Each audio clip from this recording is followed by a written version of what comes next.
தமிழ் தடம் நேயர்களுக்கு வணக்கம். இன்று நம்மோடு உரையாட ஊடகவியலாளர் திரு கேப்ரியல் அவர்கள் இணைந்திருக்காங்க. வாங்க பேசலாம். வணக்கம். வணக்கம். பாஜக அதிமுகவை விழுங்குது அப்படின்னு தொடர்ச்சியாக திருமாவர்கள் பேசிக்கிட்டே இருந்தாரு. அதற்கு பதிலடி கொடுக்கும் விதமாக எடப்பாடி அவர்கள் இப்பொழுது பேசியிருக்காங்க. விசிகாவை திமுக விழுங்கிட்டு இருக்கு, உங்களால ஒரு கொடிக்கம்ப கூட ஏற்ற முடியல, நீங்க என்ன தலித் மக்கள் விடுதலை பேசுறீங்க அப்படின்ற மாதிரியான விஷயங்கள்லாம் அதிமுக வேணும்னு பேசுறாங்க. எடப்பாடி அவர்களும் பேசுறாரு. ஸோ யாரை விழுங்குறாங்க, இது எப்படி பாக்குறது? பொதுவா இயற்கையில காமனான ஒரு விஷயம் உண்டு. ஒரு பெரிய மொழி சின்ன மொழியை விழுங்குறத நம்ம பார்க்க முடியும். இந்தியாவில் கூட அதுக்கான எக்ஸாம்பிள்ஸ்லாம் இருக்கு. நிறைய சின்ன சின்ன மொழிகள்லாம் காணாம போயிருக்கு. பெரிய ஒரு கலாச்சாரம் சின்ன கலாச்சாரங்களை விழுங்கும். அதே மாதிரி பெரிய அரசியல் கட்சிகள் சின்ன அரசியல் கட்சிகளை விழுங்குறதையும் நம்ம ரெகுலராக ஹிஸ்ட்ரியில் நிறைய இடங்கள்ல பார்த்துருக்கோம். ஸோ அந்த வகையில் இது சாதாரண ஒரு விஷயம் தான். ஒரு பெரிய அரசியல் கட்சி வேகமாக எக்ஸ்பேண்ட் ஆகுதுன்னா ரீஜனலாக கூடிய சின்ன கட்சிகள் நிறையா காணாமல் போகும். அதே மாதிரி ரீஜனலாக ஒரு பெரிய பவர்ஃபுல்லான ஒரு அரசியல் கட்சி இருக்குன்னா அவங்களோட ஸ்ட்ரென்த் அவங்க அந்த பர்டிகுலர் ஸ்டேட்டுக்குள்ள அவங்களோட பலத்தை விரிவாக்கம் பண்ணும்போது அங்கே இருக்கக்கூடிய சிறிய கட்சிகள்லாம் காணாமல் போயிடுவாங்க. ஸோ அந்த வகையில் இப்போ நிறைய சிறிய கட்சிகள் தமிழ்நாட்டிலேயே காணாமல் போயிருக்காங்க. இருந்தாலும் அவங்க பலவீனமாக இருக்காங்க. ஸோ இது நேச்சுரலான ஒரு ப்ராசஸ் தான். ஒரு சோசியாலஜியில் ஒரு கான்செப்ட் உண்டு, கல்ச்சுரல் அப்ராப்ரியேஷன் அப்படின்பாங்க. கல்ச்சுரல் அப்ராப்ரியேஷன்னா ஒரு பெரிய கல்ச்சர், ஒரு மைனாரிட்டி இருப்பாங்க இல்லையா, அந்த மைனாரிட்டிக்கு சில கலாச்சார அடையாளங்கள்லாம் இருக்கும் இல்லையா, அதெல்லாம் உள்வாங்கிடுறது, அதெல்லாம் ஒழுங்கிடுவாங்க.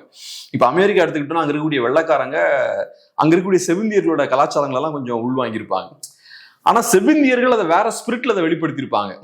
பட் இவங்க என்னன்னா அதை உள்வாங்கி சீப்பா காமெடி பண்றதுக்கு, இல்லைன்னா அதோட எசன்ஸை புரிஞ்சுக்காம அந்த எலிமெண்ட்ஸை உள்வாங்கியிருப்பாங்க. இந்த மாதிரியான விஷயங்கள் பண்ணுவாங்க. இது கல்ச்சுரல் அப்ராப்ரியேஷன் வாங்க. ஸோ இன்னொருத்தவங்களோட கலாச்சாரத்தை நீங்க அப்படியே உள்வாங்கிக்கிறது, அபகரிக்கிறது, இதை அப்படி சொல்லுவாங்க. அதே மாதிரி அரசியல்ல பொலிட்டிக்கல் அப்ராப்ரியேஷன் சொல்லலாம். ஒரு கட்சியோட ஐடியாலஜி அப்படியே நீங்க உள்வாங்கிறது, அந்த கட்சியை நீங்க விழுங்கிடுறது, அந்த கட்சிகள் சில அடையாளங்கள்லாம் வச்சிருப்பாங்க இல்லையா, அந்த அடையாளங்களை நீங்க உள்வாங்கிறது, இதெல்லாம் பண்ணும்போது பொலிட்டிக்கல் அப்ராப்ரியேஷன் அப்படின்ற மாதிரி சொல்லுவாங்க. ஸோ இப்ப தமிழ்நாடு எடுத்துக்கிட்டோம்னா தமிழ்நாட்டில் திமுக அந்த வேலையை டெஃபினட்டா பண்றாங்க. அவங்க பொலிட்டிக்கல் அப்ராப்ரியேஷன் சொல்றோம் இல்லையா, அரசியல் ரீதியா சிறிய கட்சிகள் அவங்களோட அடையாளங்கள், அவங்களோட தலைவர்கள், கொள்கை சித்தாந்தங்கள், இந்த விஷயங்கள் எல்லாம் அவங்க அபகரிச்சிருக்காங்க, உள் வாங்கியிருக்காங்க. அது நம்ம ஏற்கனவே கூட நம்ம இதுக்கு முன்னாடியுமே நம்ம பேசியிருக்கோம். கம்யூனிஸ்டுகள் என்னென்ன அடையாளங்கள் கையில் வச்சிருக்காங்களோ எல்லா அடையாளத்தையும் இவங்க உள் வாங்கிடுவாங்க. ஸோ இப்போ தொழிலாளர் வர்க்கத்துக்கான கட்சி நாங்க, மார்க்சியம், கம்யூனிசம், தோழர்னு பேசுறது, அதெல்லாம் ஒரு கல்ச்சுரல் ஐடென்டிட்டி இல்லை, ஒரு கலாச்சார ரீதியான அடையாளம் இல்லை. அது எல்லாத்தையும் அப்படியே ஈஸியாக அவங்க உள்வாங்கிடுறது. அதே மாதிரி இன்னொரு சைட்ல விசிகே எடுத்துக்கிட்டோம்னா விசிகேவுக்கு அந்த கட்சிக்கான ஒரு தேவை இருக்கு. ஏன்னா இங்க நம்ம தமிழ் சமூகத்தை பொறுத்தளவுல ஒடுக்கப்பட்ட மக்களுக்கான ரெப்ரசன்டேஷன் பெருசா இல்லை. ஸோ அதனால அம்பேத்கர் அப்படின்ற ஒரு தலைவருக்கான தேவை இருக்கு, விசிகேன்ற ஒரு கட்சிக்கான தேவை இருக்கு. அதெல்லாம் வச்சு ஒரு கட்சியை பில்ட் பண்றாங்க, ஒரு அடையாளத்தை பில்ட் பண்றாங்க. அதை அப்படியே சைலண்டா உள்வாங்கிடுறது. அம்பேத்கரியம் தோழர், நாங்களும் அம்பேத்கரிஸ்ட் தான், அம்பேத்கரியம், மார்க்சியம், பெரியாரியம், லெனினியம் எல்லாத்தையும் சேர்த்து ஒரே தட்டில் அப்படியே போட்டுறது. ஒண்ணுக்கு ஒண்ணு இதெல்லாம் டிஃப்ரெண்டான விஷயங்கள் கிடையாது, எல்லாமே ஒண்ணுதான், அது நாங்க தான் அப்படின்ற மாதிரி போட்டு அவங்கள உள்ள கொண்டு வந்துடுறது. நல்லா நோட் பண்ணீங்கன்னா அம்பேத்கரை உள்வாங்கியிருப்பாங்க, ஆனா அம்பேத்கர் சொன்ன விஷயங்கள் எதுவுமே பண்ணிருக்க மாட்டாங்க. அம்பேத்கர் எந்த மக்களுக்காக போராடினாரோ, யாருக்கு பெனிஃபிட்ஸ் போய் சேரும்னு போராடினாரோ அந்த மக்களுக்காக எதுவும் பண்ணிருக்க மாட்டாங்க. ஸோ அம்பேத்கர் அப்படின்ற அந்த அடையாளத்தை மட்டும் உள்வாங்கியிருப்பாங்க, தலித்தியம் அப்படின்ற அந்த ஐடியாலஜியை மட்டும் உள்வாங்கியிருப்பாங்க. அதை தாண்டி அந்த மக்களுக்கு எதுவும் பண்ணிருக்க மாட்டாங்க. ஸோ இது பார்த்தோம்னா ஒரு வகையான ஒரு பொலிட்டிக்கல் அப்ராப்ரியேஷன். ஸோ இந்த விஷயத்த திமுக எஃபெக்டிவா பண்ணியிருக்காங்க. நிறைய கட்சிகளோட அடையாளத்தை சைலண்டா அவங்க அபகரிச்சிருக்காங்க. இது திமுக ஸ்டேட்ல தமிழ்நாட்டில் பண்ணக்கூடிய விஷயம். நேஷனல் லெவல்ல பார்த்தோம்னா பிஜேபி இந்த வேலையை வேற லெவல்ல அவங்களும் பண்ணியிருக்காங்க. அவங்களும் நிறைய கட்சிகளோட அடையாளங்களை, நிறைய கட்சிகளோட ஐடென்டிட்டிஸை உள்வாங்கியிருக்காங்க. குறிப்பா மகாராஷ்டிரால பாருங்க, மகாராஷ்டிரால அவங்க சிவசேனாவோட பேஸ் அப்படியே அவங்க கரைச்சிட்டாங்க. சிவசேனாவும் அவங்க ஹிந்துத்துவா இந்த விஷயங்கள்லாம் கையில வைக்கிறாங்க. ஸோ அவங்க ஹிந்துத்துவாவை அவங்க கையில் எடுத்து அங்க மகாராஷ்டிரால உள்வாங்குறாங்க. அதே மாதிரி தமிழ்நாட்டிலையும் பார்த்தோம்னா பாஜக அந்த விஷயத்தை தான் பண்றாங்க. பாஜக அதிமுகவோட அந்த ஸ்பேஸை கேப்சர் பண்ணணும் அப்படின்ற மாதிரி பாக்குறாங்க. அந்த விஷயங்களை நேஷனல் லெவல்ல பண்றாங்க. ஸோ ரெண்டு பேர் சொன்னதுலயும் ஓரளவுக்கு உண்மை இருக்கு. இப்ப இபிஎஸ் அவர்கள் விசிகே கட்சியை பத்தி பேசுறதுல டெஃபினட்டா உண்மை இருக்கு. அதே மாதிரி விசிக தலைவர் திருமாவளவன் சொல்றதுலயும் சில உண்மைகள் இருக்கு. ஆனா இங்க என்னன்னா திருமாவளவன் அவர்கள் ரொம்ப அவங்க கட்சி ரொம்ப ஸ்ட்ராங்கா இருக்கிற மாதிரி ரொம்ப கான்பிடென்ட்டா அவரு பேசுறாரு. பட் அது உண்மை கிடையாது. இங்க இருக்கக்கூடிய சிறிய கட்சிகளோட ஸ்பேஸை ஃபுல்லா திமுக கரம்பிட்டாங்க. திமுகவோட சேர்ந்து பயணம் பண்ணதால இந்த கடைசி 10-15 வருஷத்துல சிறிய கட்சிகள் அவங்களோட ஸ்பேஸை பயங்கரமா இழந்திருக்காங்க, பெரிய லெவல்ல பலவீனப்பட்டிருக்காங்க.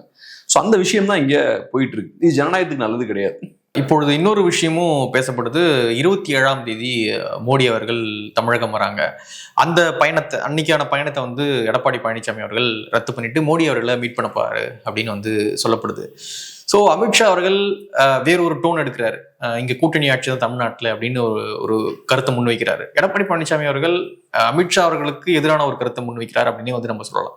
இப்படி இருக்கிற சூழல்ல மோடி அவர்களை எடப்பாடி அவர்கள் மீட் பண்றாரு அப்படின்றது வந்து எப்படி நம்ம பாக்குறது? அது எப்படி பார்க்கலாம்னா, என்ன பொறுத்தளவுல அலையன்ஸ் வந்து இன்டாக்டா தான் இருக்கு அப்படின்ற மாதிரி தான் நான் பாக்குறேன். நம்ம மேலோட்டமா பார்க்கும்போது நிறைய பிரச்சனைகள்லாம் இருந்தாலும் அலையன்ஸ் அப்படின்ற விஷயம் வந்து it is very much intact அப்படின்ற மாதிரி தான் பாக்குறேன். குழப்பங்கள் இருக்கு, ஆனா அலையன்ஸுக்கான தேவைகள் 2 கட்சிக்குமே இருக்கு. ஸோ குழப்பங்கள் இருந்தாலும் இந்த கூட்டணியை விட்டு 2 கட்சிகளாலையும் வெளியே வர முடியாது.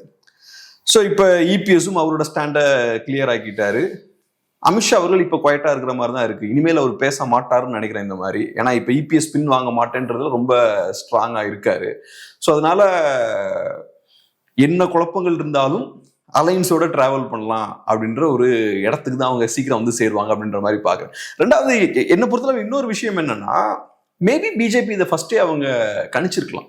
இந்த அலைன்ஸை சீக்கிரமா ஃபார்ம் பண்ணதுக்கான காரணமே கூட, சீக்கிரமா அலைன்ஸை ஃபார்ம் பண்ண இந்த பிரச்சனைகள் எல்லாம் கொஞ்சம் சீக்கிரமாவே சால்வ் பண்ணிக்கலாம். லாஸ்ட் ஒரு 6 மந்த்ஸோ 5 மந்த்ஸோ 4 மந்த்ஸோ ஃபோக்கஸ்டா எலெக்ஷன்ல ஜெயிக்கிறத நோக்கி ஒர்க் பண்ணலாம் அப்படின்ற பிளான் கூட இருக்கலாம், நமக்கு தெரியல.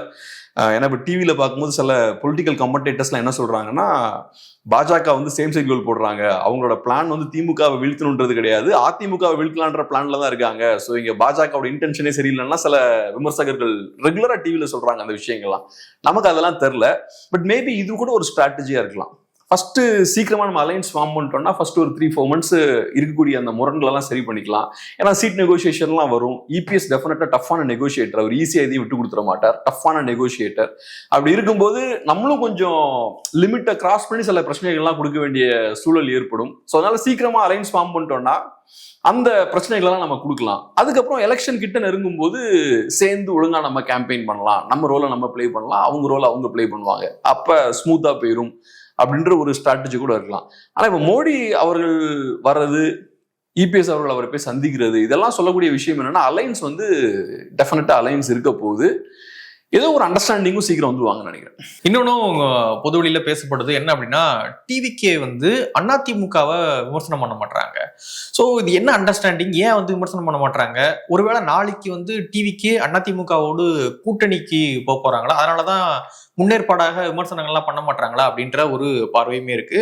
இன்னொரு பக்கம் ஆதவர்ஜனா சொல்றாரு, அதிமுக காரங்களாம் வந்து டிவிக்கு இணைஞ்சிக்கிட்டு இருக்காங்க. ஸோ இந்த நேரத்துல நாங்க வந்து அதிமுகவை அட்டாக் பண்ண வேண்டிய அவசியமே கிடையாது, ஏன்னா அந்த கட்சிக்காரங்களாம் நம்ம கட்சி நோக்கி வந்துட்டு இருக்காங்க அப்படின்ற ஒரு பார்வையுமே இருக்கிறாரு. டிவிக்கே ஏன் அதிமுக விமர்சனம் பண்ண மாட்டாங்கன்னு நினைக்கிறீங்க?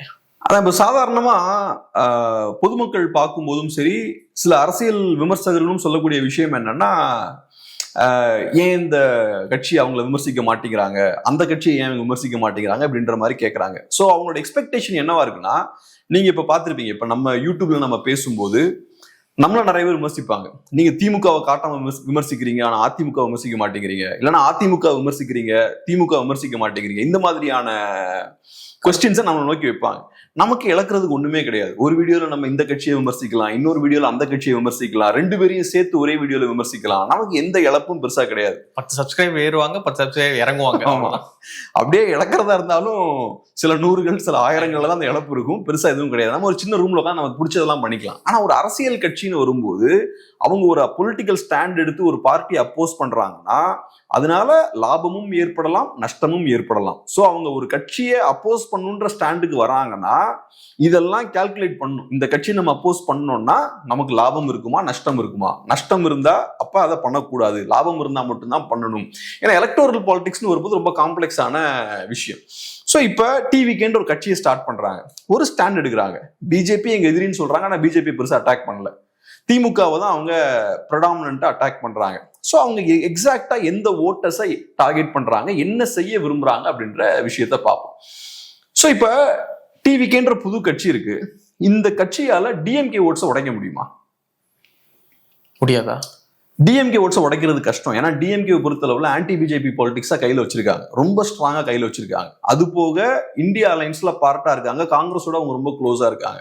ஸோ அப்படி இருக்கும்போது பிஜேபி எதிர்ப்பு அப்படின்ற அந்த ஒரு விஷயம் இருக்கு இல்லையா, அது வரும்போது மக்கள் வந்து பிஜேபி எதிர்க்கணும்னு நினைச்சானா திமுக பக்கம் தான் போவான். பிஜேபி வீழ்த்துவதுதான் என்னோட பிரடாமினன்ட் நோக்கம், பிரதான நோக்கம் அப்படின்னா அந்த பக்கம் தான் எல்லாருமே. பிஜேபி வீழ்த்தணும் அப்படின்னு மக்கள் நினைக்கிறாங்க. மைனாரிட்டிஸ் கண்டிப்பா இருக்காங்க. 15% மைனாரிட்டிஸ் இருக்காங்க. மைனாரிட்டிஸ் வந்து நினைக்கிறாங்க, கண்டிப்பா நினைக்கிறாங்க. 15% மைனாரிட்டிஸ் கண்டிப்பா நினைக்கிறாங்க. அது போகவும் தீவிர பாஜக எதிர்ப்பாளர்கள் தமிழ்நாட்டில் இன்னொரு 15% இருப்பாங்க. ஸோ ஒரு 30% ஓட்டர்ஸ் வந்து சாலிடா ஆன்டி பிஜேபி ஓட்டர்ஸ் வந்து தமிழ்நாட்டில் இருப்பாங்க. ட்ரெடிஷனல் காங்கிரஸ் ஆட்கள்லாம் இருக்காங்க இல்லையா, அவங்க ஆட்சியில் இல்லைனாலுமே 30% வந்து அவங்களுக்கு எதிராக இருக்குன்றீங்க. பிஜேபி ஒரு தேசியவாதத்தை முன்வைக்கிறாங்க இல்லையா, அந்த ஐடியாலஜிக்கு எதிராக டெஃபினட்டா தமிழ்நாட்டில் மினிமம் 30% இருப்பாங்க. நான் சொல்றது ரொம்ப ஸ்ட்ராங்கா, பிஜேபியை வீழ்த்துவது தான் எங்களோட ப்ரெடாமினன்டான நோக்கம் அப்படின்னு ஒரு 30% ஓட்டு இருப்பாங்க. அந்த ஓட் பேஸ் தான் திமுகவோட டார்கெட். ஸோ அந்த ஓட்டை நீங்க உடைக்கணும்னா திமுகவை விட நீங்க கடுமையா பாஜகவை அப்போஸ் பண்ணணும். திமுகவை விட கடுமையா நீங்க பாஜகவை அப்போஸ் பண்ணணும். ரெண்டாவது காங்கிரஸோட நீங்க க்ளோஸா இருக்கணும், இந்தியா அலைன்ஸ்ல ஒரு பார்ட்டா இருக்கணும். அப்பதான் மக்களுக்கு உங்க மேல ஒரு நம்பகத்தன்மை வரும். சோ திமுக ஓட்டை உடைக்கிறது ரொம்ப கஷ்டம். ஒன்னு திமுக ஸ்ட்ராங்கான ஒரு இன்ஸ்டிடியூஷனா இருக்காங்க, ரெண்டாவது அவங்க இந்தியா அலைன்ஸ்ல இருக்காங்க, மூணாவது பாஜக எதிர்ப்பை ஸ்ட்ராங்கா வச்சிருக்காங்க. இதெல்லாம் நீங்க பண்ணாதான் திமுக ஓட்டை உடைக்க முடியும். ஸோ உங்களுக்கு திமுக ஓட்டை உடைக்க முடியாது, அது ரொம்ப கஷ்டம். ஸோ இப்போ உங்களுக்கு இருக்கக்கூடிய ஆப்ஷன் என்ன?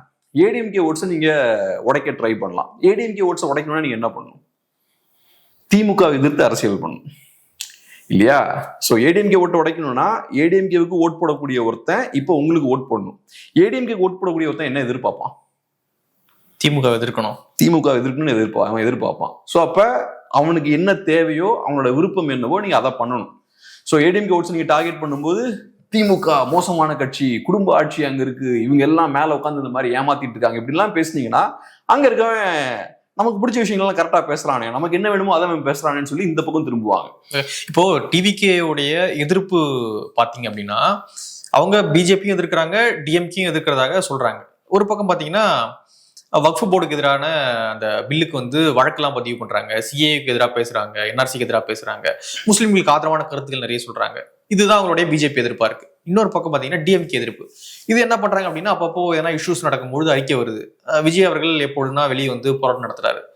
ஸோ பிஜேபியும் அவங்க ஓரளவு தான் எதிர்க்கிறாங்க, டிஎம்கேயும் ஓரளவு தான் எதிர்க்கிறாங்க அப்படின்னு தான் பார்க்க முடியுது. நம்மளால என்ன வீரியமா டிஎம்கே எதிர்த்துட்டாங்கன்னு நம்ம புரிஞ்சிக்க முடியாது. டிவிகேவோட பொலிட்டிக்ஸ் எடுத்துக்கிட்டீங்கன்னா மோஸ்ட்லி அது ஆன்டி டிஎம்கே தான் அவங்களோட பொலிட்டிக்ஸ். அவங்களோட அரசியல் செயல்பாடுகள் எல்லாம் எடுத்து பார்த்தீங்கன்னா திமுக எதிர்ப்பு தான் அவங்களோட முக்கியமான அரசியல். நீங்க சொன்னீங்க இல்லையா, முஸ்லிம்ஸோட கொஞ்சம் நெருக்கமா இருக்கிற மாதிரி காட்டிக்கிட்டார்.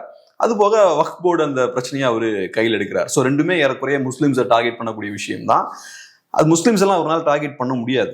நான் சொன்னது மாதிரி இந்தியாவில் மைனாரிட்டிஸ் ரொம்ப விஜிலண்டா இருப்பாங்க, பொலிட்டிக்கலா அவங்க ரொம்ப அவேரா இருப்பாங்க. அதுவும் குறிப்பா முஸ்லிம்ஸ் இன்னும் விஜிலண்டா இருப்பாங்க. ஏன்னா முஸ்லிம்ஸ்க்கு இழக்கிறதுக்கு நிறைய இருக்கு. பாஜக வந்துடக்கூடாதுன்றதுல முஸ்லிம்ஸ் ரொம்ப கேர்ஃபுல்லா இருப்பாங்க. ஏன்னா அவங்க குஜராத்ல நிறைய பிரச்சனைகள் ஃபேஸ் பண்ணிருக்காங்க, யூபியில ஃபேஸ் பண்ணிட்டு இருக்காங்க. அப்படி இருக்கும்போது அவங்களோட மெயின் டார்கெட் பாஜக வந்துடக்கூடாதுன்றதுதான். ஸோ நீங்க என்னதான் முஸ்லிம்ஸை டார்கெட் பண்ணாலும் முஸ்லிம்ஸ் டிஎம்கேவுக்கு தான் ஓட் போடுவாங்க. கிறிஸ்டியன்ஸ் முஸ்லிம்ஸ் அளவுக்கு விஜிலண்டா இருக்க மாட்டாங்க, பட் அவங்களும் டெஃபினட்டா டிஎம்கேவுக்கு தான் அவங்களும் ஓட் போடுவாங்க. ஸோ அவங்களோட மெயினான நோக்கமும் பிஜேபியை வீழ்த்தணும் அப்படின்றதா தான் இருக்கு. ஸோ அதனால விஜயோட பொலிட்டிக்ஸ் வந்து இந்த முஸ்லிம்ஸோட க்ளோஸா இருக்கிற மாதிரி அவர் காட்டிக்கிறாருல, அதனால எந்த பிரயோஜனமும் கிடையாது. அவருக்கும் தெரியும் ஏன்னா அவர் கூட பெரிய பெரிய ஸ்டாட்டிஸ்டிக்லாம் இருக்காங்க, இதெல்லாம் நமக்கு தெரியறத விட அவங்களுக்கு ரொம்ப நல்லா தெரியும். ஸோ அவரோட கோர் பொலிட்டிக்ஸ் என்னன்னு பார்த்தோம்னா ஆன்டி டிஎம்கே தான். இந்த ஆன்டி டிஎம்கே பொலிட்டிக்ஸ் அவர் ஸ்ட்ராங்கா கையில் எடுத்தாருன்னா ஏடிஎம்கே காரங்களோட ஓட்ஸ் வந்து இங்க வரும், அவருக்கு ஷிஃப்ட் ஆகும். இதே இது இப்போ அவர் பொலிட்டிக்ஸ் ஷிஃப்ட் பண்றாருன்னு வச்சுப்போம், ஆன்டி ஏடிஎம்கே பாலிடிக்ஸ் கையில் எடுக்கிறாருன்னு வச்சுப்போம், ஏடிஎம்கே விமர்சிக்கிறாருன்னு வச்சுப்போம், இதனால யாரோட ஓட்ஸ் வரும்? நான் சொன்ன மாதிரி திமுக ஓட்ஸ் ஷிஃப்டே ஆகாது. ஆன்டி ஏடிஎம்கே நீங்க பிளே பண்ணீங்கன்னா உங்களுக்கு எந்த எலக்டோரல் பெனிஃபிட்டும் கிடையாது. இதனாலதான் என்டிகேவும் ஏடிஎம்கே பெருசா அட்டாக் பண்ண மாட்டாங்க, என்டிகேவும் பெருசா ஏடிஎம்கே அட்டாக் பண்ண மாட்டாங்க. அவங்க திமுகவை தான் மெயினா அட்டாக் பண்ணுவாங்க. திமுக எதிர்கட்சியா இருக்கும்போது கூட திமுக தான் அவங்க அக்ரெசிவா அட்டாக் பண்ணுவாங்க. அதுக்கான காரணம் இதுதான். ஸோ நீங்க ஏடிஎம்கே அட்டாக் பண்ணீங்கன்னா உங்களுக்கு எலக்டோரல் பெனிஃபிட் கிடையாது. நீங்க திமுக அட்டாக் பண்ணீங்கன்னா ஏடிஎம்கே ஓட்ஸை வந்து நீங்க டைவர்ட் பண்ணி இந்த பக்கம் கொண்டு வரலாம். ஸோ இந்த பொலிட்டிக்கல் கால்குலேஷனை போட்டு தான் டிவிகே, என்டிகே இவங்கெல்லாம் அக்ரெசிவா டிஎம்கே அட்டாக் பண்றது. ஆனா இப்ப டிவிகேவுக்கும் என்டிகேவுக்கும் இருக்கக்கூடிய ஒரு டிஃபரன்ஸ் என்னன்னா, டிவிகேவுக்கு ஐடியாலஜி எதுவும் கிடையாது. ஜஸ்ட் அவங்க வெறுமனே எலக்டோரல் அந்த ஸ்பிளிட் இருக்குல்ல, அந்த ஓட் ஸ்பிளிட்டை கிரியேட் பண்றதுக்காக இந்த விஷயத்த பண்றாங்க. ஆனா என்டிகேவுக்கு ஒரு ஐடியாலஜியும் இருக்கு. ஐடியாலஜியை பேஸ் பண்ணி அவங்க திமுகவை அட்டாக் பண்றாங்க. ஸோ அந்த ஐடியாலஜி அவங்கள திமுக எதிர்ப்பு அப்படின்ற ஒரு இடத்துக்கு கொண்டு வந்து விட்டுருக்கு. ஸோ அது இன்னும் கொஞ்சம் கூட ஆர்கானிக்கா இருக்கு. பட் டிவிக்கே டெம்பரரியா இந்த எலெக்ஷன்ல எப்படி கமல்ஹாசன் பண்ணாரோ அதே மாதிரி இந்த எலெக்ஷன்ல அவரு அக்ரெசிவா டிஎம்கே அட்டாக் பண்றாரு, ஏடிஎம்கே ஓட்ஸை குறி வைக்கிறாரு. இனி எம்பியை வர பொறுப்பேற்க போறாரு கமல் அவர்கள். அன்னைக்கு எதிர்த்து டிவிலாம் உடைச்சாரு. ஆமா, இன்னைக்கு அதே கட்சியோடைய எம்பி ஆக போறாரு. இது ஒரு பெரிய நியூஸா வரணும். ஆக்சுவலா இதை வந்து நம்ம ஆட்கள் எல்லாம் பார்க்கணும். 2019ஆம் ஆண்டு 21ஆம் ஆண்டு கமல்ஹாசனுக்கு ஓட் போட்ட எல்லாரும் இதை பார்க்கணும், கொஞ்சம் யோசிக்கணும். நமக்கு வந்து இந்த மெமரி வந்து ரொம்ப கம்மி, ஷார்ட் டேர்ம் மெமரி லாஸ். இந்த கஜினி படத்துல சூர்யா இருக்கிற மாதிரி தான், எல்லாம் பட்டு பட்டு பட்டுன்னு நம்ம மறந்துடுவோம். ரெண்டாவது, ஹியூமன்ஸுக்கு இருக்கக்கூடிய ஒரு சரியான பிரச்சனை என்னன்னா, நம்ம ஒரு தவறே செய்திருந்தாலும் அதை நம்ம டக்குன்னு மறந்துடுவோம். நம்ம எப்பவுமே கரெக்டா தான் இருந்திருக்கும் அப்படின்ற மாதிரி நம்மளே நினைச்சுப்போம். நம்ம பண்ண தவறுகளை நம்ம அங்கீகரிக்க மாட்டோம். அதை பின்னுக்கு திரும்பி பார்த்து நம்ம நிறைய தப்பு பண்ணிருக்கோம்லன்றதை நம்ம ஒத்துக்க மாட்டோம். நிறைய நேரங்கள்ல நம்ம எப்பவுமே கரெக்டா தான் போயிட்டு இருக்கோம் அப்படின்ற மாதிரி போயிடும். இந்த விஷயமும் ஏறக்குறைய அப்படிதான் நான் பாக்குறது. ஏன் நான் சொல்றேன்னா, இப்ப நான் கமல்ஹாசன் அவர்களை கிரிட்டிக்கலா அந்த டைம்ல நான் வீடியோ எல்லாம் பேசும்போது நிறைய பேர் அப்ப அப்போஸ் பண்ணாங்க. சோஷியல் மீடியாவில் ஏதாவது போஸ்ட்லாம் போடும்போது, டேய் இது உங்கள் ஜேர்னலிஸ்ட்களே நீங்கள் இப்படி தான்டா, ஒருத்தர் நியாயமாக வராரு, மாற்றம் கொண்டு வரணும்னு நினைக்கிறாரு, இப்படிதான் நீங்கள் பேசுவீங்கடா, உங்களுக்குலாம் மாற்றமே வராதுடா, உங்களால தான் தமிழ்நாடு இப்படி இருக்குன்னுலாம் பேசினாங்க. இப்போ அவங்களாம் எங்கே போனாங்கன்னு எனக்கு தெரியல. ஸோ அவங்கள பொறுத்தளவில் அவ்வளோ பேஷனேட்டாக நீங்கள் அவரை சப்போர்ட் பண்ணீங்கன்னா அதே அளவுக்கு பேஷனேட்டாக இன்னைக்கு உங்களுக்கு கோவம் வரணும்ல. நாங்கள் நம்பி அவருக்கு ஓட் போட்டோம், இப்படி ஏமாத்திட்டாரு, எனக்கு எதிராக அந்த கோபம் அவருக்கு எதிராக வரணும்ல. அது வரலான்னா இதை எப்படி புரிஞ்சுக்கலாம் நம்ம? ஸோ அவங்க இதை சாதாரணமா எடுத்துக்கிறாங்க, அவ்வளவுதான். ஒரு நடிகர் மேல அதீத பற்று அவங்களுக்கு. ஸோ மாற்றம் வரணும் அப்படின்றதுக்காகலாம் அப்போ கோவம் வரல அவங்களுக்கு. கமல்ஹாசன் அப்படின்ற ஒரு நடிகர் மேல எனக்கு பெரிய ஆசை, அந்த நடிகரை நீ கை வச்சனா நான் டென்ஷன் ஆவேன். அதுக்கு மாற்றம் இந்த விஷயங்களெல்லாம் ஒரு சாக்கு போக்கா யூஸ் பண்ணிப்பேன், அவ்வளவுதான். அரசியல் பேசுற மாதிரி நான் பேசுவேன். இது நம்ம நாட்டில் இருக்கக்கூடிய, தமிழ்நாட்டில் இருக்கக்கூடிய பெரிய ஒரு அவலம். ஸோ அதனால இந்த நியூஸ் இருக்கு பாருங்க, இதை வந்து நம்ம எல்லாரும் பார்க்கணும். பார்த்துட்டு ஒரு செகண்ட் அப்படியே யோசிச்சு பார்க்கணும். 2019, 21 நம்ம என்னெல்லாம் பண்ணோம், நம்ம என்னெல்லாம் டிஸ்கஸ் பண்ணோம், என்னெல்லாம் நினைச்சோம், இதெல்லாம் நம்ம வந்து ரீவைண்ட் பண்ணி பார்க்கணும். பார்க்கும்போது ஏறக்குறைய 3-4% ஓட்டர்ஸ் வந்து ஓட் போட்டிருக்காங்க அவருக்கு. லட்சக்கணக்கான பேர் ஓட் போட்டிருக்காங்க. அந்த லட்சக்கணக்கான பேர் திங்க் பண்ணணும், எவ்வளவு பெரிய முட்டாள்லாம் நம்ம இருந்திருக்கோன்றதை அவங்க யோசிச்சு பார்க்கணும். 2021 நடந்ததை யோசிச்சு பார்க்கணும். இந்த ஒரு செல்ஃப் இன்ட்ரோஸ்பெக்ஷன் இருக்கு பாருங்க, அது என்ன சொல்றது, நம்மளே நம்ம எக்ஸாமின் பண்ணி பார்க்கணும். ஆமா, சுய பரிசோதனை இருக்கு பாருங்க, அது ரொம்ப அவசியம். அதை பண்ணாதான் ஃபியூச்சர்ல நம்ம கரெக்டான டைரக்ஷன்ல போக முடியும். ஓகே, நீங்க இன்னொன்னும் பேசும்பொழுது சொன்னீங்க பாஜக எதிர்ப்பு அப்படின்ற ஒரு புள்ளி நிறைய பேர் அதுல இணைகிறாங்க, 30% ஓட்டுன்றது அதுல இருக்கு அப்படின்னு சொல்றீங்க. இருக்கலாம்னு நினைக்கிறேன். ஓகே, 30% ஓட்டு இருக்கலாம் அப்படின்றத நீங்க கணிக்கிறீங்க. இப்போ தமிழ்நாட்டுல இந்த பிஜேபி எதிர்ப்பு அப்படின்றது ரொம்ப தட்டையாக இருக்கும் அப்படின்றது நான் நினைக்கிறேன். ஏன்னா 2024 அது பிரதமரை தேர்ந்தெடுக்கக்கூடிய ஒரு தேர்தலாக இருந்துச்சு. அதுல வந்து நம்ம பாஜக வீழ்த்தணும், திமுக காங்கிரஸ் கூட்டணியை வந்து வெல்ல வைக்கணும் அப்படின்றதுல ஒரு லாஜிக் இருக்கும். தமிழ்நாட்டுல வந்து நீங்க என்னதான் பண்ணாலுமே பிஜேபி இங்க கால் ஊன்ற முடியல. ஆல்ரெடி அவங்க கால் ஊன்றிட்டாங்க அப்படின்னும் சொல்லலாம். ஏன்னா வந்து 4 எம்எல்ஏ இப்பொழுது இருக்காங்க. அவங்க இப்பொழுது மட்டும் இல்ல, அப்போ கலைஞர் காலத்திலே வந்து எச் ராஜா அவர்கள்லாம் சட்டமன்றத்துக்குள்ள போயிட்டாரு. ஸோ அவங்க ஆல்ரெடி இங்க எம்எல்ஏ எல்லாம் பிடிச்சி கொஞ்சம் வளர்ந்துக்கிட்டு தான் இருக்காங்க. 11% ஓட்டு வந்து வச்சிருக்காங்கன்னு வச்சுங்களேன். ஸோ இப்படி இருக்கிற சூழல்ல இது வந்து சிஎம் எலெக்ஷன் வேற.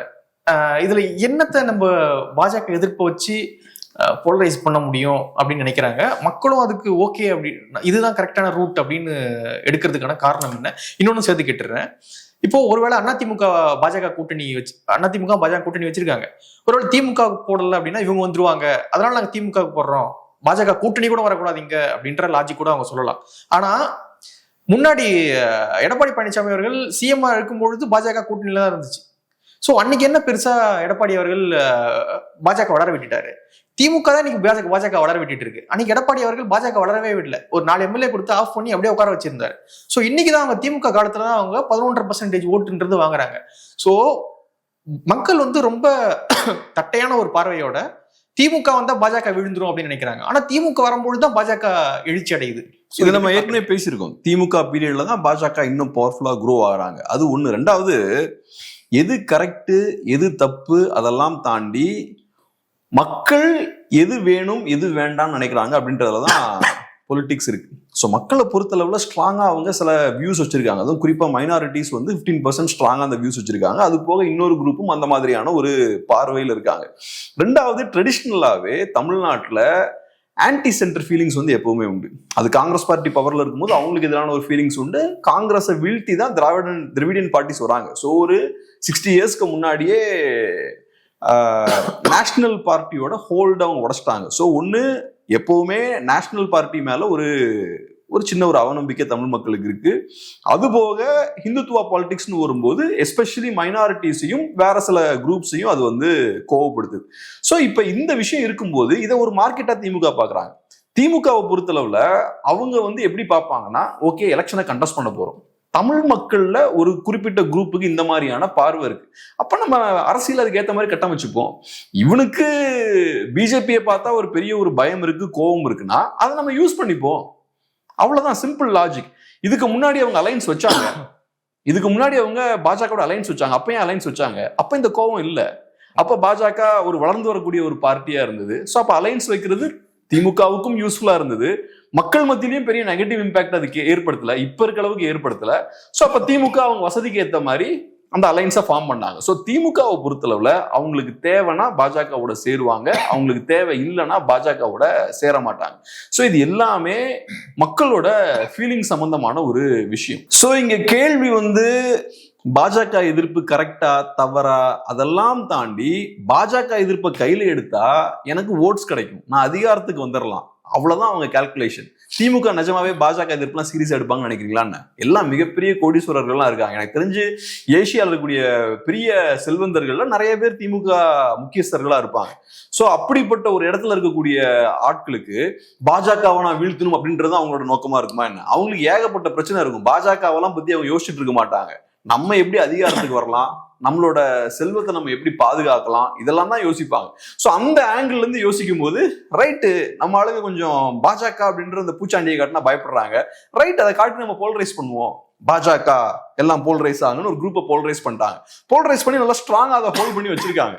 அந்த ஓட் சதராது அப்படின்ற மாதிரி ஹோல்ட் பண்ணி வச்சிருக்காங்க. கட்சிகளையும் அதே மாதிரி ஹோல்ட் பண்ணி வச்சிருக்காங்க அந்த வட்டத்துக்குள்ள. ஸோ எலக்டோரலா பார்க்கும்போது இது பெரிய ரிசல்ட்டை இது திமுகவுக்கு கொடுத்துருக்கு. ஸோ ஒரு மார்க்கெட் இருக்கு.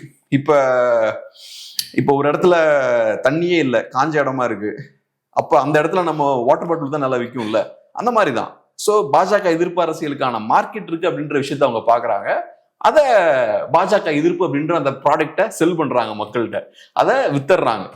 இதனால மக்களுக்கு பிரயோஜனம் இருக்கானா? டெஃபினட்டா கிடையாது. நீங்க சொன்ன மாதிரி நான் ஸ்ட்ராங்கா நம்பக்கூடிய விஷயம் என்னன்னா, தமிழ்நாட்டுக்குள்ள பாஜக பெனிட்ரேட் ஆகிறது நடக்கவே நடக்காது, அதுக்கான சாத்தியக்கூறுகளே கிடையாது. ஏன்னா ஏற்கனவே 60 இயர்ஸ்க்கு முன்னாடி தமிழ்நாட்டில் தேசிய கட்சியை உடைச்சுதான் திராவிட கட்சிகள் உள்ள வந்திருக்காங்க. ஸோ அப்பவே நேஷனல் பார்ட்டியோட அந்த பவர் அவங்க உடைச்சாச்சு. திரும்பவும் ஒரு நேஷனல் பார்ட்டியோட ஒரு அந்த கிராஸ் புக்ல நீங்க கொண்டு வர முடியாது. ஸோ இப்போ ஏன் தமிழ்நாட்டில் அந்த மாதிரி ஒரு ரீஜனல் பொலிட்டிக்கல் ஃபோர்ஸுக்கான தேவை அந்த டைம்ல ஏற்பட்டுச்சு? ஏன்னா இந்தியான்றது பெரிய கண்ட்ரி, ஒவ்வொரு ஸ்டேட்லயும் ஒவ்வொரு பிரத்யேக தேவை இருக்கும். அப்ப தமிழ்நாடுன்ற ஸ்டேட் வளர்ந்து வரும்போது தமிழ்நாட்டு மக்களோட தேவைகள் ரொம்ப டிஃப்ரெண்டா இருக்கு. நம்ம ரொம்ப வளர்ந்த ஒரு ஸ்டேட்டா இருக்கும், ரொம்ப யூனிக்கா இருக்கும், யூனிக்கான லாங்குவேஜ், யூனிக்கான ஒரு கல்ச்சர் இருக்கு, யூனிக்கான எக்கானமி இருக்கு, ரொம்ப அட்வான்ஸ்டா இருக்கும், எல்லா இடத்துலயும் டிஃப்ரெண்டா இருக்கும். அப்ப நம்மளோட தேவைகள் ரொம்ப டிஃப்ரெண்டா இருக்கும். காங்கிரஸ் பார்ட்டியால நார்த்ல இருக்கக்கூடிய மக்களோட தேவைகளையும் நம்மளோட மக்களோட தேவைகளையும் சேர்த்து பூர்த்தி பண்ண முடியல இல்லையா? சோ அப்ப என்ன ஆகுது, ஒரு ரீஜனல் பார்ட்டிக்கான ஒரு தேவை வருது, அங்க இருந்து ஒரு ரீஜனல் பார்ட்டி உதிக்குது, டிவிடன் மூவ்மெண்ட் அங்க இருந்து வருது, டிஎம்கே அதுல இருந்து உருவாகுது, அதுக்கப்புறம் ஏடிஎம்கே உருவாகுது. இதை நீங்க ரிவர்ஸ் பண்ணி பழைய இடத்துக்கு கொண்டு போக முடியாது. சோ இப்ப பாஜக இங்க வந்து தமிழ்நாட்டை கேப்சர் பண்றாங்கன்னா நீங்க ரிவர்ஸ் பண்ணி பின்னாடி போக முடியாது. அதனாலதான் நான் சொல்றது என்னன்னா, தமிழ் நேஷனலிசமுக்கான ஸ்கோப் இருக்குன்னு சொல்றேன். தமிழ் நேஷனலிசம்னு வரும்போது இன்னும் கொஞ்சம் கூட பெட்டரா தமிழ் மக்களை ரெப்ரசென்ட் பண்ண முடியும். இதே இது நீங்க நேஷனல் பார்ட்டி கிட்ட போனீங்கன்னா அது 70 இயர்ஸ் நீங்க பின்னாடி போவீங்க. அதுக்கு சாத்தியம் இல்லை. சொசைட்டி என்னைக்கு பின்னாடி போகாது, முன்னாடி தான் போகும். சோ பாஜக சீரியஸான ஒரு த்ரெட் கிடையாது. இப்ப நான் சொன்ன இந்த சோசியல் சயின்ஸ்லாம் இருக்கு இல்லையா, இதெல்லாம் பாஜகங்களுக்கு தெரியும். அவங்கலாம் ரொம்ப நல்லா படிச்சவங்க, நல்லா விஷயம் தெரிஞ்சவங்க, எக்ஸ்பீரியன்ஸான ஆட்கள். பட் இருந்தாலும் ஒவ்வொருத்தங்களும் அரசியல்னு வரும்போது அவங்களோட தேவைக்கு ஏற்ற மாதிரி இருக்கக்கூடிய அந்த மக்களோட சென்டிமெண்ட்ஸை யூஸ் பண்ணிப்பாங்க. இன்னைக்கு முஸ்லிம்ஸ் கிறிஸ்டியன்ஸுக்கு இந்த ஒரு அச்சம் இருக்கு, அதை இப்படி யூஸ் பண்ணுவோம். இந்த குரூப்புக்கு இந்த ஒரு பயம் இருக்கு, அதை இந்த மாதிரி யூஸ் பண்ணுவோம். மக்களோட வீக்னஸ் இப்படிதான் யூஸ் பண்ணுவாங்க. ஒரு சின்ன ஒரு எக்ஸாம்பிள் சொல்லணும்னா, இந்த பயம் இருக்கு பாருங்க, ஃபியர் இருக்கு பாருங்க, அது ரொம்ப டேஞ்சரஸான ஒரு ஃபீலிங், அது எமோஷன். அது எனக்கு வந்து ஒரு சின்ன ஒரு ஆப்ரேஷன் ஒரு 10 இயர்ஸ்க்கு முன்னாடி பண்ணும்போது இங்க இருக்கக்கூடிய ஒரு மிகப்பெரிய ஹாஸ்பிட்டல்ல போய் பண்ணேன். ஆக்சுவலா நான் அதை பண்ணிருக்கவே வேணாம், அது ரொம்ப சிம்பிளான ஆப்ரேஷன் தான். ஆனா நமக்கு என்னன்னா, ஆப்ரேஷன் ஒரு பயம் வந்து கிரியேட் ஆகுது. உடனே பண்ணும், வீட்டுல உடனே ஆப்ரேஷனா, அப்ப அந்த பெரிய ஹாஸ்பிட்டல் போனா பெட்டரா இருக்கும். ஏறக்குறைய அந்த டைம்லயே அவங்க 1.25 லட்ச ரூபா பிடிங்கி விட்டாங்க. இது நான் பயப்படாம இருந்து காமா உட்காந்து யோசிச்சிருந்தேன்னா எனக்கு அந்த செலவு வந்திருக்கு 30,000 ரூபாய், நான் அதை முடிச்சிருப்பேன். சோ நம்ம பயந்தோம்னாலே நம்ம பயத்தை யூஸ் பண்ணி எவ்வளோ காசு அடிச்சிருவாங்க நம்மகிட்ட இருந்து. இப்ப ஒரு பார்பர் ஷாப்ல உட்காந்துருக்கோம், என்ன பிரதர் உங்களுக்கு மண்டையில முடியே இல்லை, எல்லாமே பயங்கரமா கொட்டுது, டேண்ட்ரஃப்லாம் அதிகமா இருக்கு அப்படின்னு சொல்லும்போது நம்ம பேனிக் ஆகிட்டோம்னு வச்சுக்கோங்க. பயந்துட்டோம்னா நம்மகிட்ட இன்னொரு ப்ராடக்ட்டை வித்துருவான். அப்ப இந்த இதுக்கு நீங்க இந்த எண்ணெயை போட்டீங்கன்னா சரியாயிரும், இந்த ஷாம்பு போட்டீங்கன்னா சரியாயிரும். இதே நம்ம பரவாயில்ல, எல்லாம் கரெக்டா தான் இருக்கு, நம்ம அப்புறம் காமா இருந்து நம்ம திங்க் பண்ணோம்னா அந்த பிரச்சனை வராது.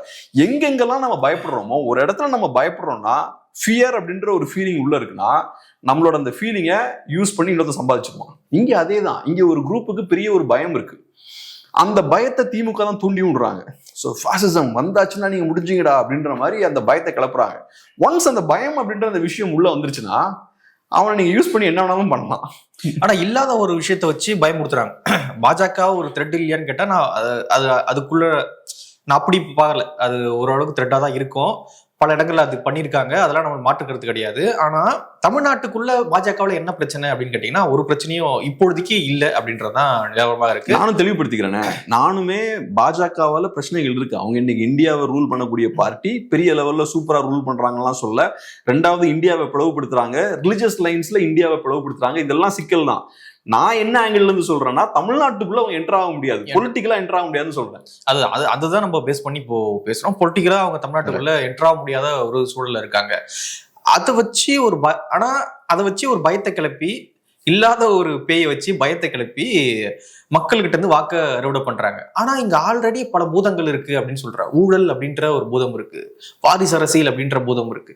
ஸோ இப்படி இங்க கவர்னன்ஸ் வந்து கொலாப்ஸ் ஆகி போயிருக்கு, சட்ட ஒழுங்கு பிரச்சனை இருக்கு. ஸோ இப்படியான பூதங்களை வச்சு மக்கள் பயப்படல. இந்த மாதிரி பூதங்களை பார்த்து மக்கள் பயப்படாம, இல்லாத ஒரு பேயை பார்த்து மக்கள் பயந்துகிட்டு ஒரு கட்சிக்கு ஓட்டு போடுறாங்க. அப்படின்னா நம்ம இவ்வளவு பெரிய நாகரிகமான சமூகம், நம்ம அப்பயே அவ்வளவு படிச்சுட்டோம், நம்ம அப்பயே வந்து தொல்காப்பியம் படிச்சுட்டோம். ஸோ இதெல்லாம் எதுக்கு இப்படி இது பேசுறதுக்கான லாஜிக் என்னன்னு நான் கேட்கிறேன். எப்பவுமே மனிதர்கள் வந்து நம்ம இன்னைக்கு வாழும்போது நம்ம நினைச்சிட்டு இருப்போம் பயங்கரமான சயின்டிபிக் அட்வான்ஸ்மெண்ட்ஸ் எல்லாம் இருக்கு, நேத்து இருந்தவங்க எல்லாம் ரொம்ப பிரிமிட்டிவ் பீப்புள், நம்ம இன்னைக்கு பெரிய சயின்டிபிக்கா இருக்கோம் நம்ம எப்பவுமே நினைச்சிட்டு இருப்போம். ஒரு 100 இயர்ஸ் கடந்து போனா இன்னைக்கு வாழ்ந்தவங்க எந்த அளவுக்கு முட்டாளா இருந்தாங்க அப்படின்றது அவனுக்கு தான் தெரியும். இன்னும் 100 இயர்ஸ் கடந்து போனா அவன் எவ்வளவு முட்டாளா இருந்தான்றது அப்பதான் தெரியும். ஸோ அந்த வகையில நமக்கும் நிறைய அறியாமைகள் இருக்கும். ஹியூமன்ஸ் அப்படிதானே, இவால்வ் தானே நம்ம ஆகும். ஆனா ஒரு முக்கியமான விஷயம் என்னன்னா, பெரிய ஒரு ஃபியரை விதைச்சிருக்காங்க. எனக்கு ஒரு சர்ப்ரைசிங்கான ஒரு விஷயம் என்னன்னா, என் ஃப்ரெண்டு வந்து ஒருத்தர் முஸ்லீம், அவர் வந்து ஒரு டிவியில ஒர்க் பண்றாரு. நைட் நியூஸ் ரீடிங்லாம் பண்ணிட்டு சில நேரங்களில் என் கூட அவர் பேசுவார். ரோட்ல ஏதாவது வந்து டீ ஷாப்ல எங்கேயாவது நின்று நாங்க பேசுவோம். ஒரு நாள் இந்த மாதிரி தான் ஒரு 11:30 இந்த டைம்ல எல்லாம் பேசுறாரு, கொஞ்சம் அப்படியே ஃப்ரீயா ரொம்ப நேரம் பேசுறாரு. பேசும்போது அவரு சொல்ற ஒரு விஷயம் என்னன்னா, எனக்கு ஆக்சுவலா பிஜேபி பார்த்தா ரொம்ப பயமா இருக்குங்க எனக்கு. ஏன்னா இப்ப நமக்கு ஃபேமிலி இருக்கு, குழந்தைகள் இருக்காங்க, அவங்களுக்குலாம் ஏதோ ஆயிருமோ அப்படின்ற பயம் இருக்குங்க அப்படின்னு அவரு சொல்றாரு. எனக்கு அது சீரியஸாவே ஒரு இண்டிவிஜுவலா இந்த அளவுக்கு பயம் காட்ட முடியுதுன்னா அப்ப அவரோட உள்ளுக்குள்ள அவர் எவ்வளவு ஸ்ட்ரெஸ்ல இருப்பாரு. அது சின்ன பையனா இருக்கும்போது எனக்கு இந்த மாதிரி ஒரு பயம் உண்டு. என்னன்னா நான் வந்து 10th 12th எல்லாம் படிக்கும் போதே கம்யூனிசம்லாம் கொஞ்சம் படிக்க ஆரம்பிச்சிட்டேன். கம்யூனிசம்லாம் படிக்க ஆரம்பிச்சதுக்கு அப்புறம் புரிஞ்சிடுச்சா உங்களுக்கு? அப்போ பெருசா புரியல. முதலாளினா எதிரி, முதலாளினா பேட், பணம் சம்பாதிச்சா கெட்டவன் அப்படின்ற மாதிரி ஒரு மைண்ட் எனக்கு. இப்பவே வந்து நான் அந்த கம்யூனிஸ்ட் அந்த பார்ட்டியோடைய இது வெளியிட்டாங்க, அறிக்கை வெளியிட்டாங்க இல்லையா? சோ அதை எடுத்து அந்த 100 பக்கம் படிச்சாலே எனக்கு அப்படியே மயக்கலாம் தலலாம் சுத்தம், என்னடா எழுதுறீங்கதுல அப்படின்ற மாதிரி இருக்கும். ஸோ அப்போ வந்து மைண்ட்ல வந்து பயங்கர ஆழமா எனக்கு ஃபிக்ஸ் ஆயிருச்சு. ரைட்டு, முதலாளித்துவம் ரொம்ப மோசம், பணம் சம்பாதிக்கிறதே கேடு, உங்ககிட்ட அதிகப்படியா பணம் இருந்தாலே ஏதோ தவறான முறையில் தான் வரும், நியாயமா நம்ம நிறைய பணம் சம்பாதிக்கவே முடியாது அப்படின்ற ஒரு மைண்ட் ஃபிக்ஸ் ஆயிடுச்சு. அப்ப எனக்கு என்ன பயம் இருக்குன்னா, நம்ம ஏதாவது தவறு பண்ணிட்டோம்னா நாளைக்கு கண்டிப்பா கம்யூனிச புரட்சி வந்துடும். கம்யூனிச புரட்சி வந்துச்சுன்னா அப்புறம் நம்மள முடிச்சு கட்டிடுவாங்க. நம்ம அதனால கரெக்டா இருக்கணும், நம்ம வந்து தவறான பாதையில மட்டும் போயிடவே கூடாது, முதலாளித்துவ பாதையில போயிடக்கூடாது. அப்புறம் தான் எனக்கு வந்து அதெல்லாம் எவ்வளவு பிரிமிட்டிவான திங்கிங். இதான் சொல்றது 12th எல்லாம் படிக்கும்போது. ஸோ இது வந்து ஒரு ஆர்டிஃபிஷியலான ஃபியர். இது பொலிட்டிக்கலா பெரிய சேஞ்ச் வந்து இவங்க பவருக்கு வந்து என்னையா வந்து பிடிக்க போறாங்க, அந்த மாதிரிதான் ஒரு சேஞ்ச், அந்த மாதிரியான ஒரு பார்வை, தவறான புரட்சி தமிழ்நாடு இந்தியாவில் வந்துடும் நினைச்சிட்டீங்க. ஆமா, கம்யூனிச புரட்சினா கண்டிப்பா உலகம் ஃபுல்லா கம்யூனிச புரட்சி வந்துதான் ஆகும், இந்தியாவும் எக்ஸெப்ஷன் கிடையாது, ஏதோ ஒரு பாயிண்ட்ல வந்துடும். அப்படி கம்யூனிச புரட்சி வந்துருச்சுன்னா நாளைக்கு நம்ம சிக்கிப்போம். அதனால கரெக்டான சீனால வந்துருச்சு. ஆமா, அடுத்த இந்தியா தான். அதனால நம்ம வந்து தவறான பாதையில போயிடக்கூடாது, இந்த மாதிரி பெரிய சிஇஓ ஆகுறது இதெல்லாம் யோசிக்க கூடாது, கரெக்டா தொழிலாளர்கள் சார்ந்தா யோசிக்கணும், இல்லாட்டி நமக்கு பிரச்சனை ஆயிரும் வந்தா அப்படின்ற மாதிரி ஒரு யோசனை.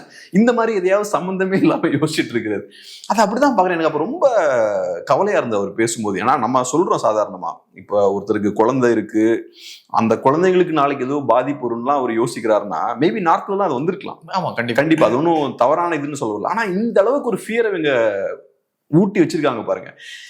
இந்த ஃபியரை நீங்க ஊட்டுறீங்க, ஓகே, அதுக்கான சொல்யூஷனா நீங்க இருக்கீங்களான்னா அதுவும் கிடையாது. நீங்க அரசியல் பண்ணா அதை யூஸ் பண்றீங்க. ஒரு சைட்ல ஃபேசிசம்ன்ற அந்த இதை காட்டி எல்லாரையும் பயம் காட்டுறீங்க. இந்த அளவுக்கு நைட் உட்காந்து ஒருத்தர் பயப்படுற அளவுக்கு அவரை வந்து பயம் காட்டி வச்சிருக்கீங்க.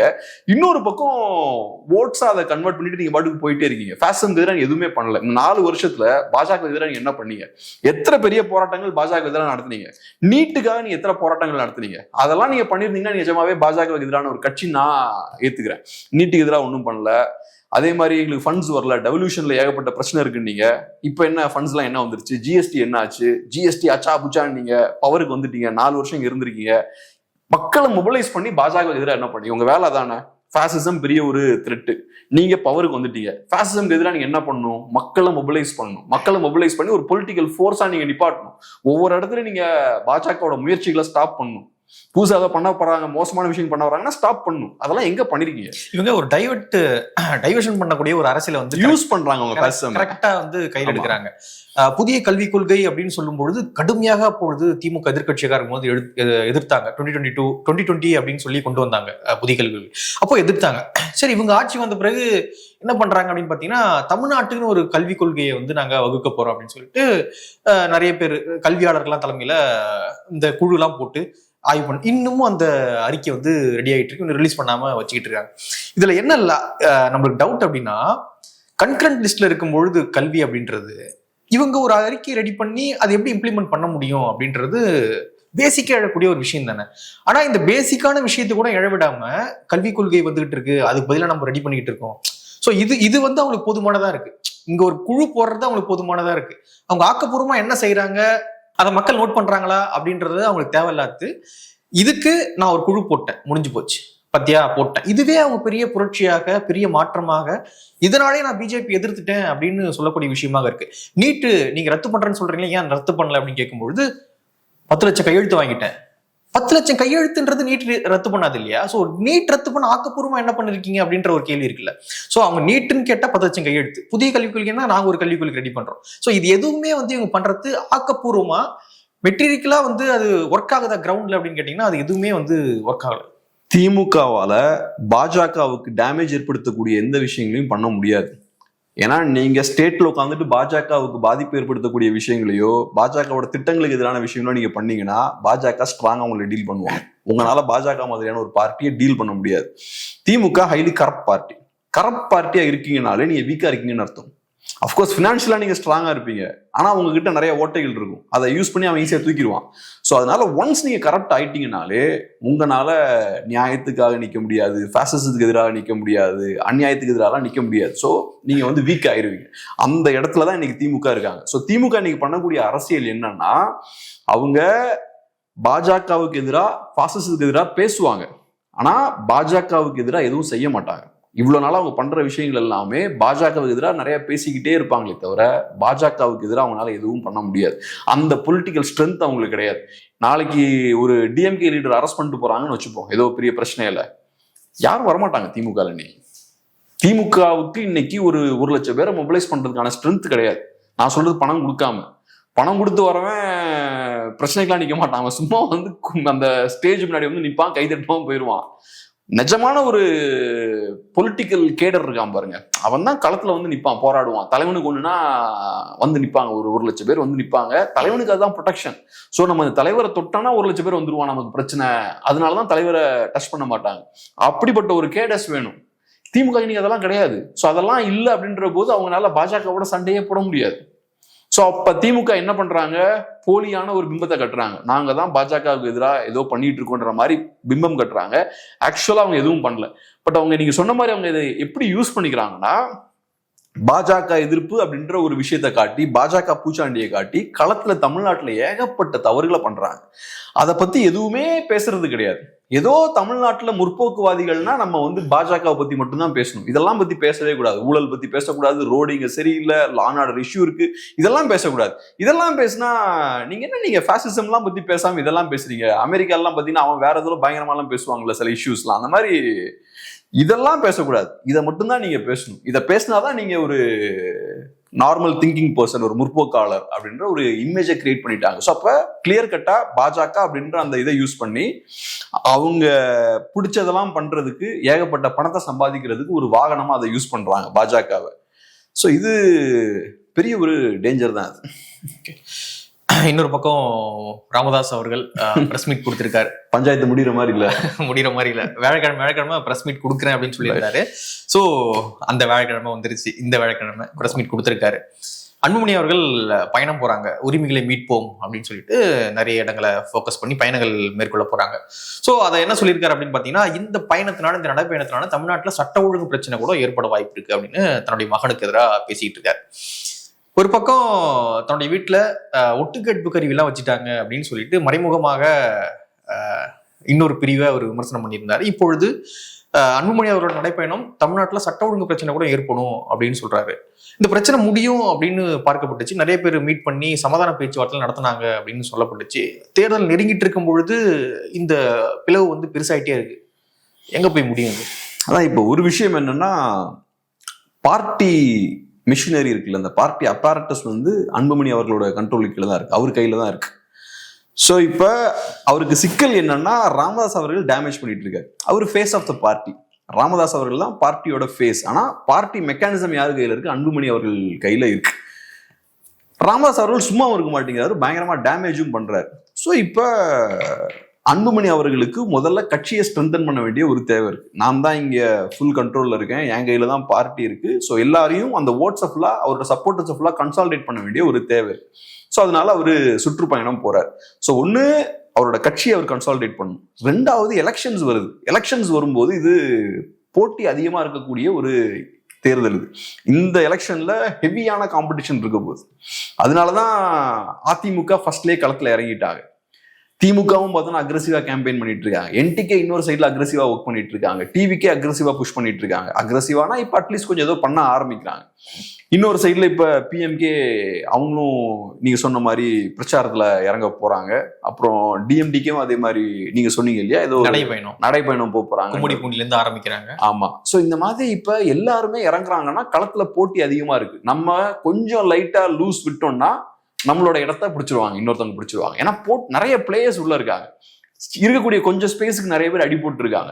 ஸோ அவங்களோட இடத்த தக்க வைக்கணும்னா எல்லாருமே கஷ்டப்பட்டு ஃபைட் பண்ணணும். அந்த ஒரு சிக்கலும் இன்னைக்கு பிஎம்கேவுக்கு இருக்கு.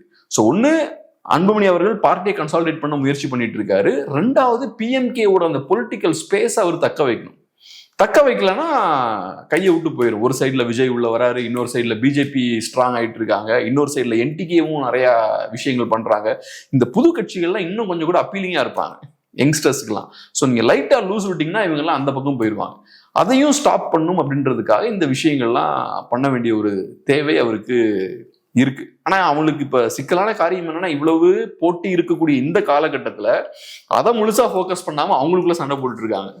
அன்பார்ச்சுனேட்லி பெரிய ஒரு சிக்கலை தான் மாட்டிட்டு இருக்காங்க அவங்க. ஓகே, அன்புமணி அவர்களுடைய எம்பிக்கான அந்த பதவி காலமானது இன்றோடு முடிவடையுது. அவர் நாடாளுமன்றம்லாம் போல அப்படிலாம் வந்து நிறைய செய்திகள்லாம் வந்துகிட்டு இருக்கு.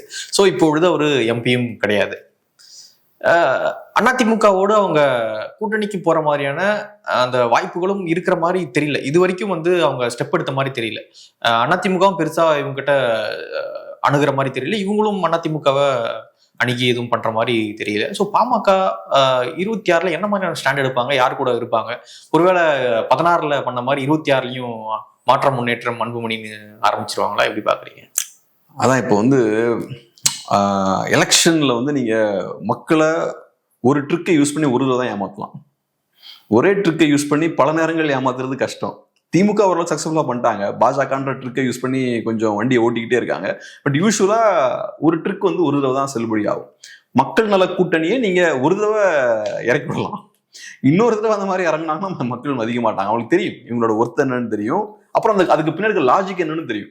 மக்கள் நல கூட்டணின்ற ஒரு ஃபோர்ஸ் உள்ள இறங்குதுன்னா எதுக்காக இறங்குதுன்ற அந்த லாஜிக் இன்னைக்கு புரியும். அன்னைக்கு மக்களுக்கு பெருசா புரியல. பட் எலெக்ஷன் முடிஞ்சதுக்கு அப்புறம் திரும்பி பார்க்கும்போது இன்னைக்கு மக்களுக்கு அதுவும் தெரியும். ஸோ அதனால பாமக அந்த ரூட்ல போனாங்கன்னா அந்த கட்சிக்கு மேபி டெம்பரரி பெனிஃபிட்ஸ் இருக்கலாம். அதனால என்ன மாதிரியான லாபங்களாகவும் அது இருக்கலாம். ஆனா எலக்டோரலா பாமக காலி ஆயிடுவாங்க. தனியா நாங்க கண்டெஸ்ட் பண்ணுவோம், அந்த அன்புமணி ஃபார் சிஎம் சொல்றதா இருக்கலாம், இல்லாட்டி வேற சின்ன அலைன்ஸ் ஃபார்ம் பண்றதா இருக்கலாம். இதெல்லாம் பிஎம்கேவை டிசாஸ்டர்ல கொண்டு போய் தான் விடும். ஒரு சீட்டுமே கிடைக்காது, கம்ப்ளீட்டா ஒய்ப் அவுட் பண்ணிடும். கட்சி கேடஸ் மத்தியில பெரிய ஒரு அவநம்பிக்கை ஏற்படுத்தும். நிறைய பேர் வெளில போக ஆரம்பிச்சிருவாங்க. இது ஒரு சிக்கல். ஸோ அப்படி இருக்கும்போது உங்களுக்கு நேச்சுரலான அலைன்ஸ்னா உங்களுக்கு ஏடிஎம்கே மட்டும்தான் ப்ராப்பரான ஒரு ஆப்ஷன். அவங்க தான். ஏன்னா இப்போ டிஎம்கேவால பிஎம்கேவை அகாமடேட் பண்ண முடியாது. விசிகே ஃபேக்டர் ஒன்று இருக்கு, விசிகே அதை விரும்ப மாட்டாங்க. ரெண்டாவது ஸ்பேஸும் இல்லை.